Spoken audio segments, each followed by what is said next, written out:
સુરતમાં ઘરફોડ ચોરીના ગુનામાં જે તસ્કરો હતા તે ઝડપાયા છે। સુરતમાં ઘરફોડ ચોરીના તસ્કરોની ધરપકડ કરવામાં આવી। ગામમાં તસ્કરો ઘૂસ્યા હતા।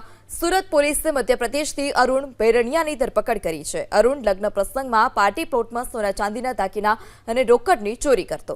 આરોપી રાત્રિના અગાસી પર સૂતો ત્યારે જ પોલીસે તેને ઝડપી પાડ્યો। રોકડ અને સોનાના દાગીના મળી કુલ 9 લાખનો મુદ્દામાલ કબજે કરાયો છે। આરોપી આખા ગામમાં 150 જેટલા ઘરફોડ ચોરીનો તે અંજામ આપી ચૂક્યો છે। પોલીસને જોતા જ આરોપીએ ભાગવાનો પણ પ્રયાસ કર્યો હતો। તસ્કરોની ધરપકડ કરવામાં આવી। ગામમાં તસ્કરો ઘૂસ્યા હતા। સુરત પોલીસે મધ્યપ્રદેશથી અરુણ ભૈરણિયાની ધરપકડ કરી છે। અરુણ લગ્ન પ્રસંગમાં પાર્ટી પ્લોટમાં સોના ચાંદીના દાગીના અને રોકડની ચોરી કરતો। આરોપી રાત્રિના અગાસી પર સૂતો ત્યારે જ પોલીસે તેને ઝડપી પાડ્યો। રોકડ અને સોનાના દાગીના મળી કુલ 9 લાખનો મુદ્દામાલ કબજે કરાયો છે। આરોપી આખા ગામમાં 150 જેટલા ઘરફોડ ચોરીનો